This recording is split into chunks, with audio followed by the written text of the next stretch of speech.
belonging. And so there's, sorry, continue. And so, constant check-ins with our people and culture team, with their supervisors, really, again, just trying to foster that connection to the business to help them through that 60-day period, which we find is an important threshold. And then lastly, the wraparound support. So just bringing people through the door is one thing, but helping them feel supported and supporting them in any facet of their life is a really important part of making sure that they succeed and stay at Rhino. And then just very quickly, we'll get into some of this, I'm sure, in the Q&A, but sort of the why for us is that, really believe that, I'm just going to click through these and pull them all out, really believe that inclusive hiring is the path to radical inclusion. And this is something that we are focused on in the last few years. And we believe that this really is the real work of building an anti-racist culture and addressing some of those structural inequities. And we see that this really drives tangible action to reduce those barriers to access that so many people face. So for us, at sort of the most strategic level, it really helps with our effort to be more inclusive and build an anti-racist culture. And the final slide, and then I will be quiet for a little bit, is not only is this good for the community and good for the people that that brings through the door, but it also just makes good business sense. So we've seen an extreme increase in our recruiting pipeline, and that was really, really important through the pandemic, as you can imagine, when it was really hard to find folks to work. Recruiting costs go way down, and you're able to reinvest, as we've talked about. Reduction in turnover, which we know can be costly, and then an increase in loyalty, and can talk more about that. But we have both qualitative and quantitative data that speaks to that increase in loyalty. So with that, I will stop talking and turn it over, and you can do some questions. Yeah, thanks, Rooney. Tara, I noticed we started recording a little late. Do we want to have Mubarak do another overview of his organization for the recording, just in case? We can do that, yes, or if you want to do it afterwards, you can. Okay, Mubarak, why don't we have you do an overview again of you and your organization? We also had some folks join a little bit later, so they might have missed it. So if you don't mind doing that, and then we'll move into the Q&A. Sure, let me see. I think I might have dropped my PowerPoint presentation down.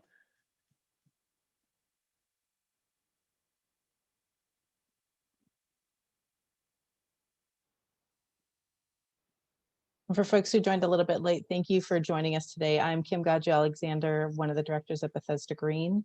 We're based in Bethesda, Maryland, and we have Rooney Castle from Rhino Foods and Mubarak Bashir from Greyston Bakery. All right. So Mubarak Bashir, I'm with the Greyston Center for Open Hiring. I'm based in Rochester, New York. Greyston is based in Yonkers, New York. Greyston's a bakery that was started in the early 80s as a small caking business. The founder of Greyston, as I had mentioned, saw an issue in the community, and there was the issue with homelessness. There was the AIDS issue, poverty issue, and so often the individuals that were on the streets, people looked at as just not a benefit to society. And he was thinking, how can we make sure that these people are given an opportunity? So he started a small caking business at that time in the early 80s and began pulling people off of the streets and putting them to work.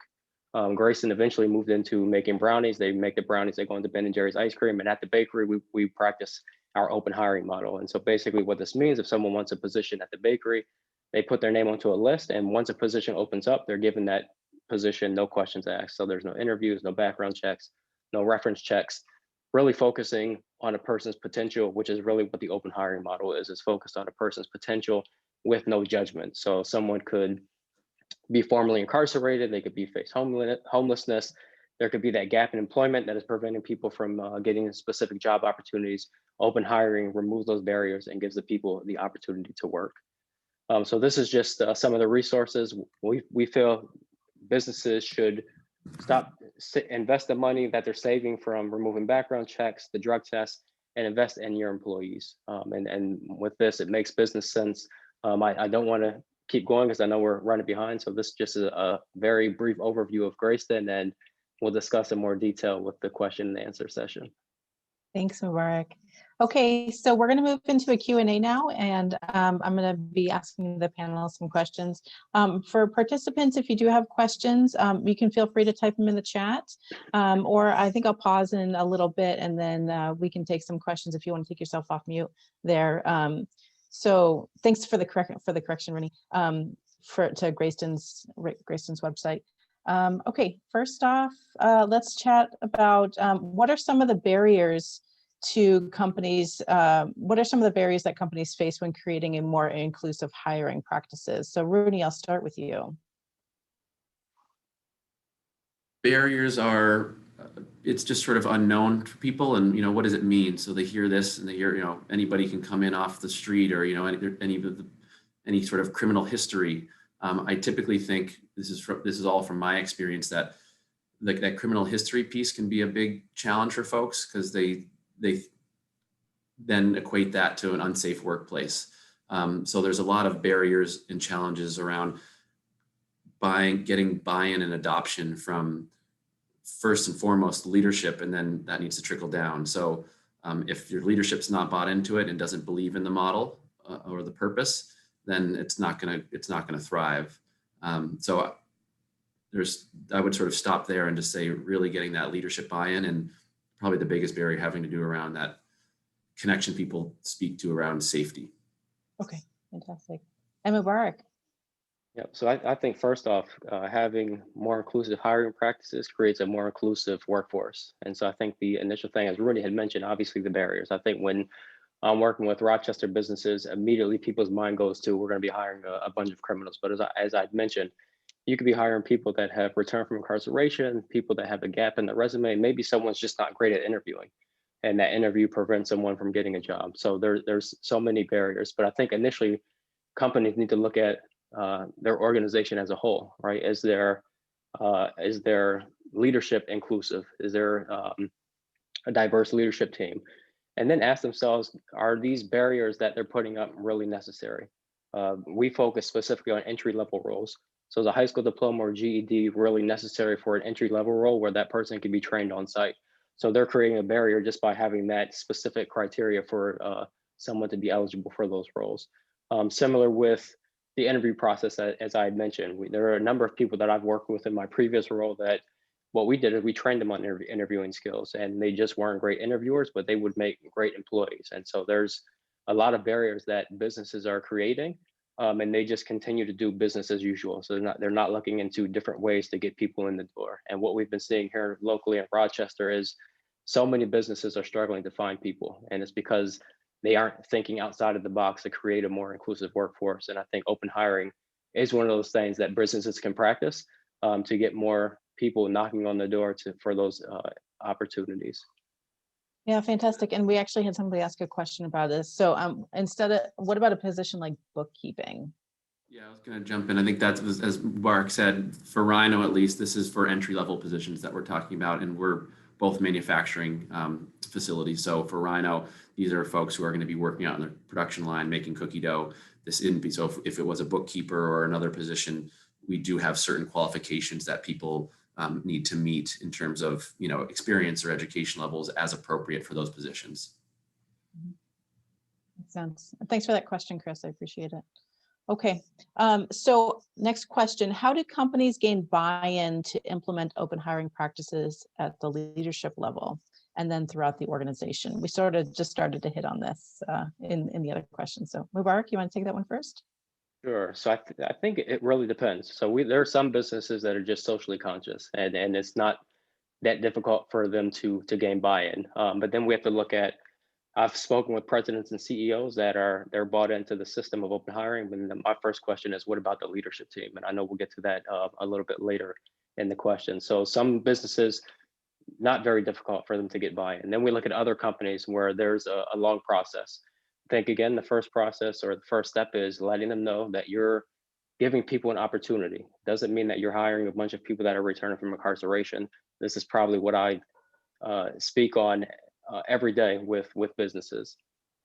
And then that process, as far as the buy-in, like as I mentioned, there's so many businesses that are having a difficult time finding people. So as they're working with staffing agencies, they're trying different ways. Here in Rochester, they're doing recruiting on the road where they just go and have on-site interviews.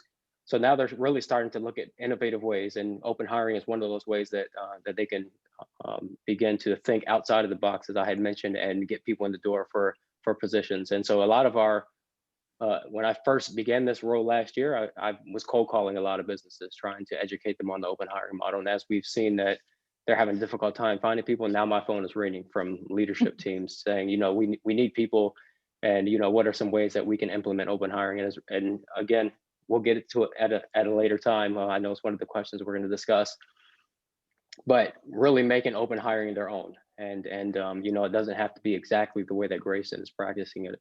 But I think as far as buy-in, we have some companies not very difficult, and then you have other businesses where I've had multiple meetings with different levels of leadership and the organization as a whole to really just work with them throughout the process to move towards implementing open hiring. Sounds like great job security there.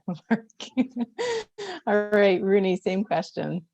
Yeah, I would just quick, the only thing I would add is that there's also a ton of resources. I mean, we work with Greyston really closely to, you know, they're the champions of this, they're the pioneers. So you don't need to reinvent the wheel. You don't need to, you know, make your own pitch. There's case studies, there's, you know, people can come see us. We talk to the people at the body shop who are doing this. So in addition to all the things Mubarak mentioned, you can talk to other businesses. I think it's often, especially for leadership, it's when they sort of talk at a business to business level, they can really start to see some of the reasons why, and that's where the buy-in begins to happen. And you know, as Mubarak sort of pointed out before, there's so many reasons that this just makes good business sense. It's not just, you know, a social program.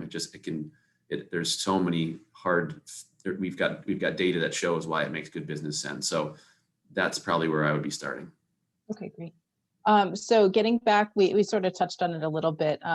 What are was Greyston creating a template, or how can companies use existing templates like from Greyston and make it their own? So Mubarak, I think we started to hit on this, but if you could expand, that would be great. Sure. So I think Greyston has the template. They've been doing it since the early 80s. And so with that, as we work with different businesses, as Rooney had mentioned at Rhino Foods, is that they have that once non-negotiable, right? Because of Vermont and their different laws, they have to do the background check for individuals that have a sexual offense. So we have some cleaning companies that we're working with that clean in schools. So a very similar process. So what they do is they have certain positions that they have that are open hire. There are certain positions that they can't do open hire because of the different regulations for those specific companies. So as far as like the existing template, Greyston has that template. As I mentioned, we work side by side with businesses. We have a number of resources that we can use.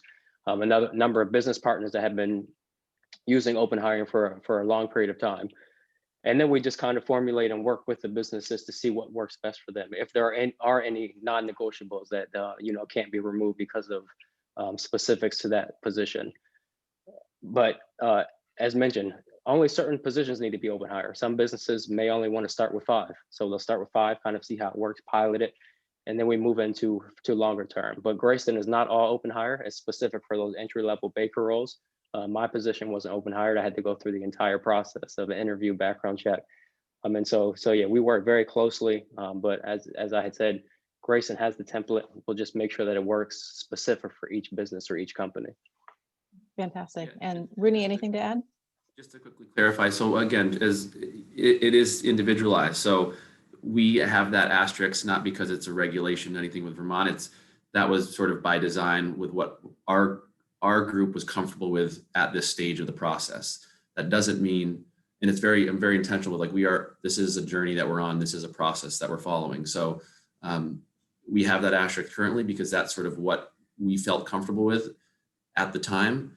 It could be a year from now that we remove that or it changes. So it's very adaptable. And again, it's a journey that we're on. So yeah, I would be starting with Greyston and then reaching out to other folks who've done it. All right, fantastic. And we have a question from Jessica. Could you explain the difference between open hiring and second chance hiring? Are they the same or not? So I think in a way they could be similar, but open hiring. Rooney, do you want to start? All right, go ahead, Mubarak, you go ahead and finish. Oh, okay. I'm sorry. I just cut in and started Sorry, going. Yeah, so I think it's very similar. It's giving people an opportunity. So second chance, I'm not sure if that's geared towards individuals that are returning from incarceration. But if it is open hiring, again, like I said, removes those barriers. So I think the benefit of open hiring is that when someone walks in the door, we have no idea what their background is. So it removes that judgment. And as we look, and there's a lot of legislation where businesses can be given some sort of incentive if they hire individuals with criminal records or they hire individuals with a disability.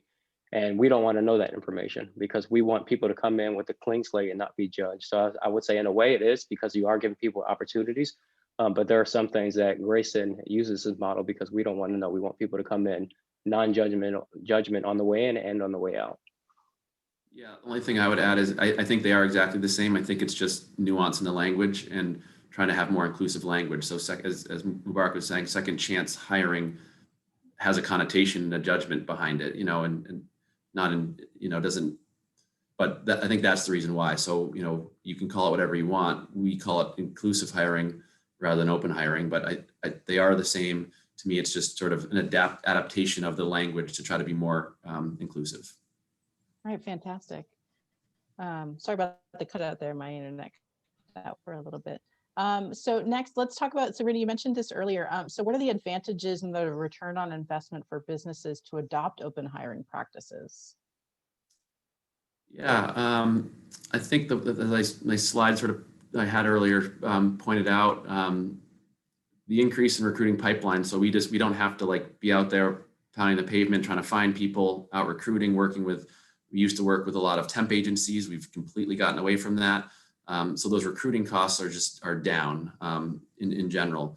The turnover rate is another huge one. So for us at Rhino, for the sort of the year-long program that we sort of collected the data from sort of the beginning of the pilot to the end of the year pilot, we saw a decrease in turnover of 26%.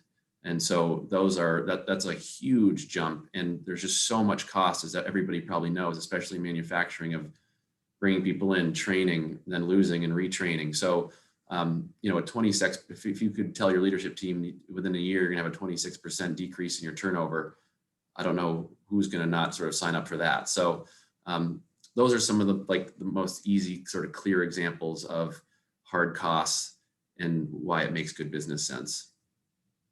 Anything to add, Mubarak? Sure, I can give some statistics with some of the businesses that we work with. So Giant Eagle, which is a grocery chain in the Pennsylvania area. So what they saw is a reduced time to hire from 30 days to 7 days by removing the screening practices. So people were able to get to work a lot quicker. The Body Shop saw a 60% reduction in turnover. So similar to what Rooney was mentioning, the reduction in turnover is key. And I think all businesses, as he said, would jump on that. Giant Eagle also saved $200 per hire by removing the background checks. So there's a economic savings that's involved in it. And then also at the Body Shop, productivity increased 13% by utilizing open hiring. So I think there are a number of different things. If you give someone an opportunity to work, not only are they able to gain an income, but that money is going to be reinvested back in the community as well. So there are a number of different things that I think are beneficial or return on investments from open hiring. All right, fantastic. Brittany asked, Rooney, did you say a one year long pilot? Yeah, I think we sort of were doing this unofficially for a while, and I call it a pilot. It's actually words that come from our people and culture team, who are more of the experts on this than I am. But I think it's roughly sort of like a year and a half pilot. And we were just sort of calling that because that was sort of the beginning of our journey. And so to the second part of the question, how long would I recommend? I wouldn't sort of put a placeholder on it. I think you sort of, you could sort of start with, let's see how this goes for 5 positions. Like Mubarak said, I think I'd do less about time and maybe some positions. And if those don't work out, you can stop and try to figure out why didn't that work and how do we adjust and move forward and try this again. Or you can put a timeline on it. My guess is it'll be successful and you won't want to sort of have an end to it. It'll just sort of roll into what you do, which is what happened with us. So. All right, fantastic. Thanks for that question, Brittany. So next question, what's the impetus for creating inclusive and open hiring practices? Like, why would a company want to start? Brittany, you want to take that first? Yeah, and I won't, to not be repetitive, I would say it's sort of all the things we've talked about. So again, for us, it was a lot about, we were really struggling with finding people to work. The Burlington, Vermont, as a manufacturer, we pay a good livable wage, but still there was competition, and the unemployment rate was less than 3%. So we just could not, for the life of us, find people to work. And so removing these barriers instantly filled that pipeline. As we say right now, I think we've got over 100 people sort of on our list. We don't have as official of a list, it's sort of through a database on our system, but there's over 100 people that our people and culture team can reach out to when we have positions to fill. And that's drastically different. So for us, again, there's many reasons, but we've highlighted a bunch of them already. That was like a huge sort of what cracked the door open and made it make sense for us to jump into. Yeah. And Mubarak? Yeah, so obviously very similar. So my thoughts are different, just like personal, because before I moved into this role, I worked, as I had mentioned, with young people that didn't complete high school, and we also had some reentry programs that I oversaw. And there were too many times that I would have people come into my office, and those barriers prevented them from getting employment. And so now working on the other end and trying to work with businesses to find a way that we can kind of meet in the middle and give people opportunities. I think this is the reason that Bernie Glassman, the founder of Greyston, started this, because we're preventing so many people from being given an opportunity to work. So I would say the impetus would be, a lot of businesses are really focused on diversity, equity, inclusion. This is one way to create a more diverse workforce. A lot of businesses are trying to be more socially responsible. This is one way to create a more socially inclusive, socially responsible workforce. And then again, it gets people in the door. Open hiring gets people in the door. So all those people that have a background, they don't have a high school diploma, there's probably thousands and thousands of people in the Rochester area that won't even open up a company's website because they know that they aren't eligible for those positions. So open hiring is automatically going to create a number of new opportunities, a number of new people that are going to be knocking on the door looking to get opportunities to work. Fantastic, thanks. I want to pause and see if there's anybody that wants to take themselves off mute and ask a question. And folks have put questions in the chat so far, but I just wanted to pause and see if there's anybody that wants to ask a question off mute.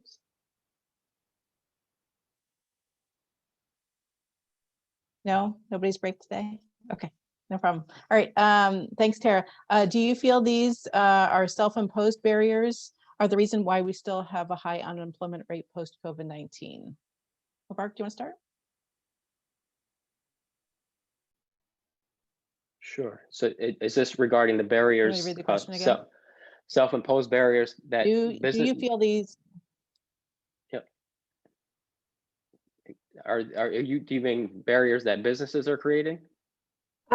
Yeah, that's a question person. Yeah, so you had mentioned that a lot of in your model, you had mentioned that there was a lot of kind of formulaic things that companies set up that have as part of their hiring process. Mm-hmm. You know, education, experience, the interview process, and those things themselves. If they were more open to your hiring process, do you think that would fill more positions? Mm-hmm. As you know, we hear all the time on the news that nobody can find anybody to work, but yet we also have a very high unemployment rate. So I'm just wondering if there's part of what you're talking about is part of that disconnect, if we kind of change that model and way of thinking.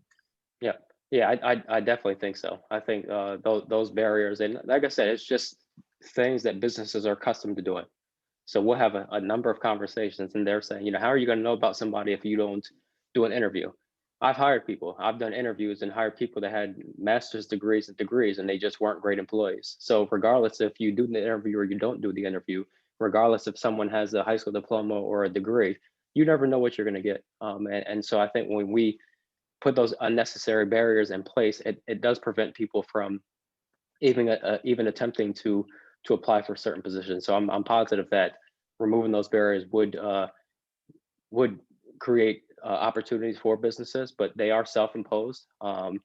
I've had a number of conversations where the employer says, well, we have to do the background check. And so I'll say, you know, what is it in the background that you're looking for that'll prevent someone from getting the position? And they straight say to me, oh, well, we usually hire people anyway. So why even put it in there? So they're creating these barriers. And I think, as I had mentioned, it's just business as usual. These are just things that they're accustomed to doing. And so they'll continue to do it. So it's only when they're going to begin to see that they're having a difficult time finding people that they're going to try to find new innovative ways to get people to come in for those positions. Yeah, thanks. Go ahead, Rooney. I don't have anything to add on that. I can jump in and maybe answer Jason's question if that's okay. Sure. Yeah, I was going to read that out. Are there Okay. specific support mechanisms that are helpful to the success of open hiring? So you want to take that? Yeah, and that's a great question. Hi, Jason. How you doing, by the way? Good to see you. I think this is a hugely important part of it. You know, it's sort of the old saying, like, if you build it, they will come. That's true. But then if they come, if they're not supported, they're not going to stay. So, you know, getting people through the door is the first part, but keeping them beyond, you know, 30, 60, 90 days, at least for us, is really, really important. Otherwise, it's just a front end churn that is distracting, inexpensive. So, and I would also just preface this by saying, I think this applies for, even if you're not doing open hiring, like anybody coming through the door with any sort of level of education, experience, economic background, stuff happens. People, like, you know, they bring their whole selves to work, and sometimes our whole selves, we need support. So certainly when you do open the doors to sort of anybody, you tend to get folks who maybe need more support systems. And so, yes, at Rhino, this looks, you know, we have financial programs, or we have an income advance program where people can get a $1,000 loan the day of. So for situational emergencies that come up or anything they might need it for, we offer a resource coordinator that's on site 20 hours a week. So that can help people with anything with childcare, heating assistance, getting a driver's license, whatever it may be. Access to resources are really, really important. Since doing this program, we've added an on-site recovery coach. And again, this was something that I think is a good idea, whether you're doing inclusive hiring or open hiring or not, because it's not just people who are coming through this system that have any sort of abuse or substance abuse issues. It can happen to anybody. So, but those are the types of programs that I think are really, really important in general, and then become more important as soon as you're offering open hiring, because it doesn't just work to open the doors and assume people are going to succeed. It does require sort of that full human support system there. And the good, as we said before, you have more dollars to put towards those things because you're saving at the front end.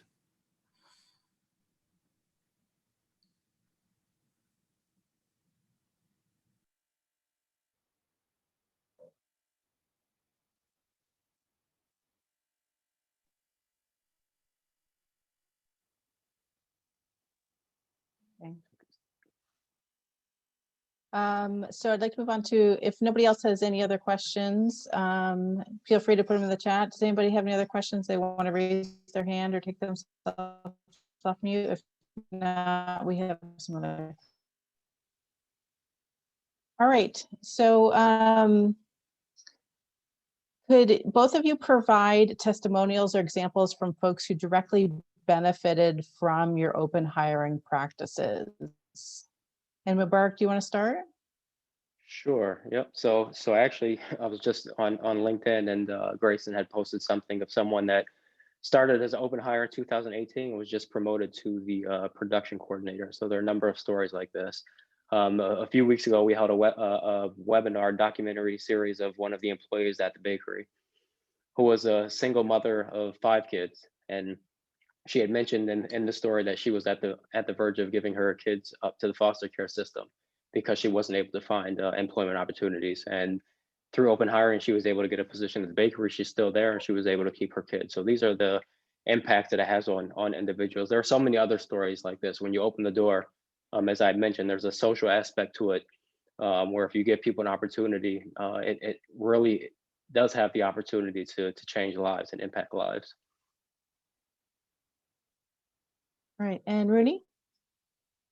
Yeah, so I can share, I actually can read a couple quotes because this is something that we think sort of elevated. We always try to focus at Rhino at elevating employee voice and experience. So rather than just sort of hearing about it from me who doesn't know a lot about it. I think it's less interesting to hear from me. And so we had some folks who actually were brave enough to sort of share their stories in different capacities. So I can read a few quotes from, this is a recently promoted one of our production team leaders.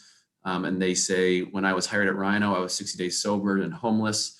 Rhino for me has been the largest part of my personal recovery.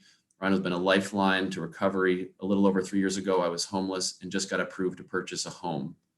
So that's a nice story. Another production member, to be honest with you, I've never held a job or a legal job for 13 months straight. What you all have offered and what you continue to offer, work hard, show up, and you're going to get love because I have something to prove. I've got pages of these, and it's doesn't mean it's always, this is how it always is, like sunshine and rainbows. For sure, it comes with its fair share of challenges and difficult situations, but the stories that do work out, and our people and culture team have just tons of really uplifting and motivational stories of why this stuff really works. So happy to share more of those if people want offline as well. Yeah, fantastic. Thanks. So question from the chat. Thanks, Heather. Curious if you have a base onboarding process for all employees, regardless of their role, or if it varies by departments. Mubarak, do you want to start? Sure. Yep. So I can speak to what is done at the bakery. So at the bakery, what we do is, so we have that, as I said, that list. And so what they do is they start with a cohort of about 10 individuals that go through the training process. And what we do a 6-month, what we call an apprenticeship. And so they're going together as a group through that apprenticeship. And once they complete that, they become unionized employees at the bakery. As far as other businesses that I'm trying to cultivate this relationship with here in Rochester, it's really going to be geared towards what the business is looking for and how they want to do that. So they could do it as an entire team, or they could do it specific for certain positions. So those are two different dynamics, really depending on the business. Fantastic. And Rooney? Yeah, so for us, regardless of the department, we have a base onboarding program. And so whether you're coming in as the CFO or a production worker, we have a 2-day onboarding cohort that we do every 2 weeks. We do a new hiring cohort. We bring them through the same program. And so that's all about, again, like I said earlier, the culture, your benefits. We have to focus a lot on food safety and personal safety as a manufacturer. So regardless of what position you're coming for, that portion is the same. It would then, peel off and be different by department and role. But we do think sort of having that sort of base 2-day training is important. All right, fantastic. So thanks, Kendall, for this question. What if a business isn't comfortable doing away with interviews entirely? Do you think there are any alternative methods of interviewing and or ways of learning about an applicant prior to hiring that could be a stepping stone to open hiring? Rooney, do you want to start? Sure, I can do my best. Again, I would start with, if the business isn't comfortable, this is all about your own journey. So if you want to still have that interview, you certainly can. I think I would probably push back. I'm trying to channel my inner people and culture director who is really good at this stuff. And she would probably say, what are you looking to get out of that interview? So what do you expect to learn in that interview that you really need to know, or would make you decide? Because we typically have found, this is in our experience, that those interviews aren't all that revealing. Somebody can show up really, really strongly in an interview, and then, they can walk out 6 hours into their first day of work, or somebody can show up, has never been in that setting before, super anxious, really on edge, but they could be an incredible worker. So I would really question you to think about, what do you think you're going to get out of that, and really pressure test that and say, is that true or not? And then certainly if you need to start, I don't have the answer to what's a different way of doing that. I have to think about that a little bit, but my instinct is to really pressure test and say, do we need that? And what are we getting out of it? All right, Mubarak? Yeah, I would agree with that. I'm horrible at interviewing. I'm not a great interviewer, but I feel like I work pretty hard. So there are so many other people that are in that same situation. So I don't know what we're gauging from doing the interview. So what we do is, so to give you an idea, one of the businesses I'm working with in Rochester is they're going to do just like a huge session for all the new employees. And that way they're able to have that face-to-face. So not necessarily an interview, but at least they're able to sit down and just educate them on the position they're going to be working in. And that way they can have that face-to-face to kind of create that relationship with that environment. Or you create, at the bakery, ask 3 questions. Are you eligible to work in the US? Can you lift up to 50 pounds? And can you stand on your feet for 12 hours? So you can gear those questions specific to the position that you're looking to hire for. So not necessarily an interview, but you're able to at least get some information regarding the specific positions that you're going to be hiring for. But I agree. I don't know what we're trying to gauge by using the interview, but there are other ways. Like I said, it is specific to the business, so there are ways that you can work to make sure that if you aren't comfortable taking it out entirely, by at least meeting with the people face to face and just having a discussion rather than an interview, because an interview I think does make people anxious and nervous. And one build I actually wanted, I think is important, is what we've found is that we do have that 2-day onboarding cohort. And what's really important, what we've shifted for the last couple of years, is we used to bring people in and then like day 1, we needed them out on the floor. We've now created like very intentional space where for 2 days, we started at a week and now we're down to 2 days, that those people, that's all they're doing is training and like going through our sort of what we call a crash course. Just because crash is a group of rhinos, not because we expect them to crash and burn. So, and what's amazing about that is those typically start with like 10 to 12 people. And through that 2-day process, there's attrition. So again, we ask people to show up on time, ready to learn, and to be respectful. And they're typically, if 10 people start, we might get 8 or we might get 6.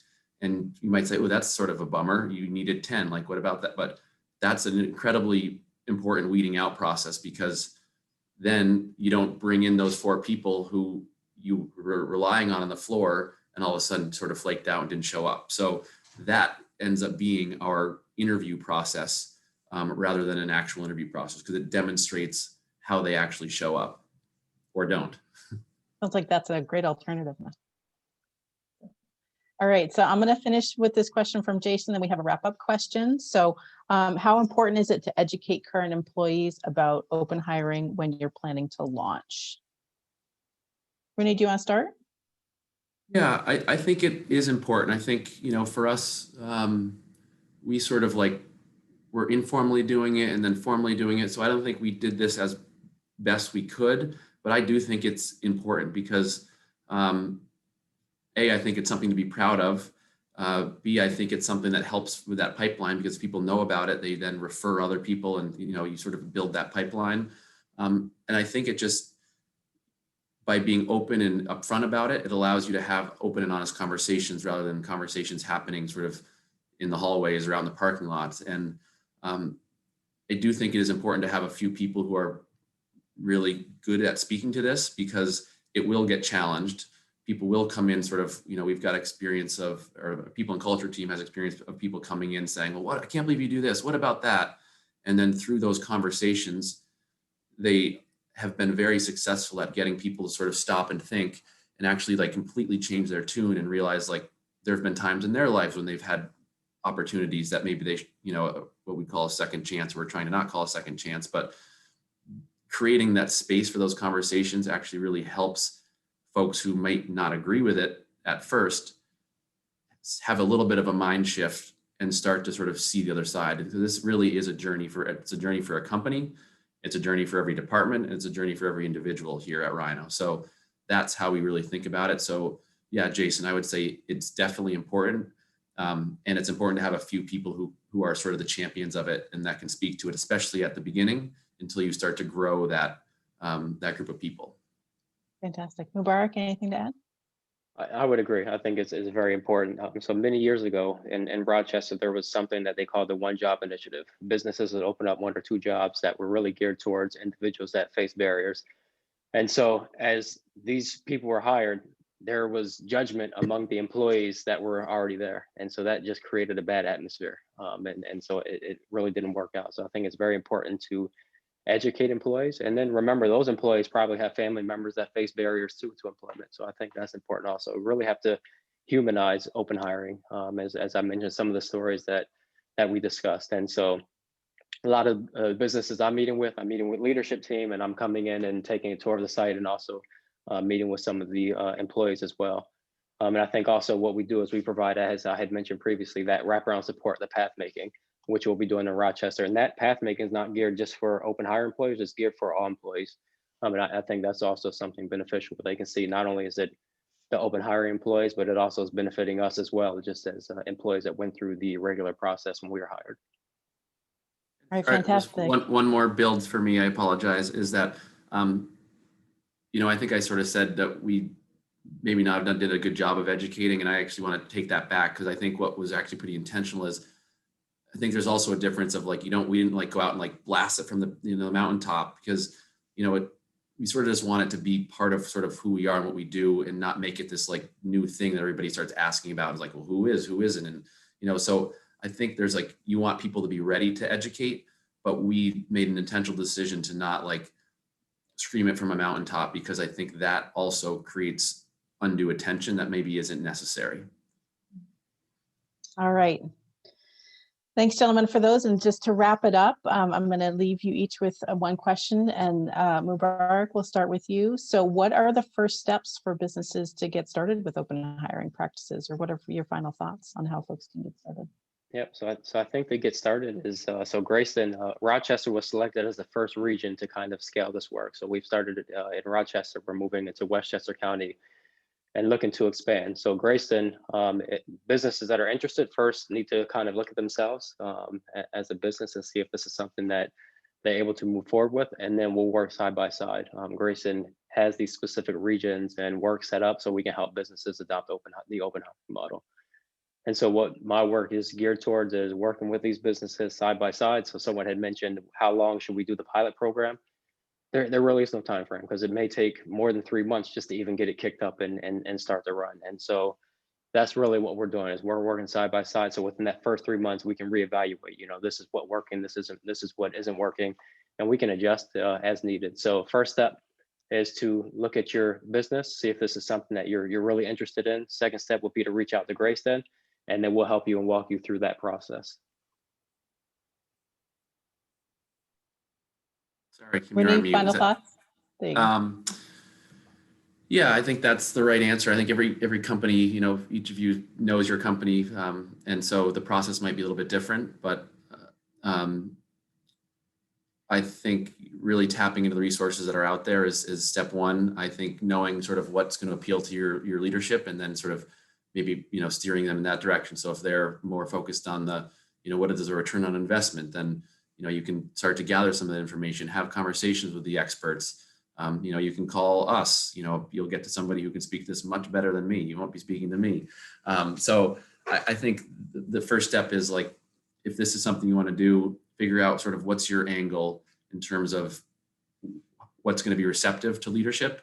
And then either do some groundwork on your own and sort of to crack the door open and start the conversation, or connect right away with some of the experts. And of course, Greyston is the first place to start. And then I think it is beneficial to tap into some of those who are sort of newer to this and on their own journey, like a Rhino or the Body Shop or others. All right, fantastic. So I want to thank our speakers today. Excellent conversation. Thank you for our wonderful participants. In about 6 or 7 minutes, we're going to have our wrap-up session. So I just want to thank everybody today for joining us. Hopefully you got some great answers, and you can take open hiring practices back to your own companies. Feel free to reach out to Rooney and Mubarak on the Whova app, or we can set you up with their contact information. It's entirely up to you. And Tara, I will let you take it away.